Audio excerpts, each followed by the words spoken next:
বাংলাদেশে অর্থনীতি বেড়েছে, প্রযুক্তি এসেছে, শহর আলোকিত হয়েছে, কিন্তু একটি জায়গায় আমরা ভয়ঙ্করভাবে পিছিয়ে পড়েছি: বই পড়ায়।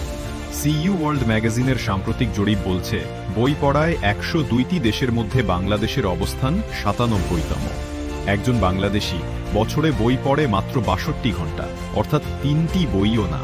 এই সময়টাই আমেরিকা, ভারত, ইউরোপ সাপ্তাহিক ঘন্টার পর ঘন্টা বই পড়ে নতুন চিন্তা তৈরি করছে, আর আমরা ডিভাইসের আলোয় ডুবে আছি। বই পড়া কেবল বিনোদন নয়, এটা মানুষের বিচারবোধ, সৌন্দর্যবোধ আর মানবিকতাকে তৈরি করে। ফ্রান্সিস বেকন বলেছিলেন, বই একাকিত্বে আনন্দ দেয়, আলাপে সৌন্দর্য আনে, আর কাজে দক্ষতা শেখায়।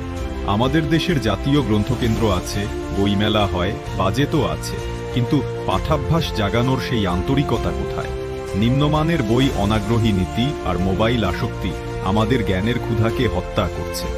যদি আমরা সত্যিকারের জ্ঞানভিত্তিক সমাজ চাই, তাহলে শুরুটা করতে হবে এখান থেকেই, একটি বই থেকে, একটি পৃষ্ঠা থেকে, একটি চিন্তা থেকে।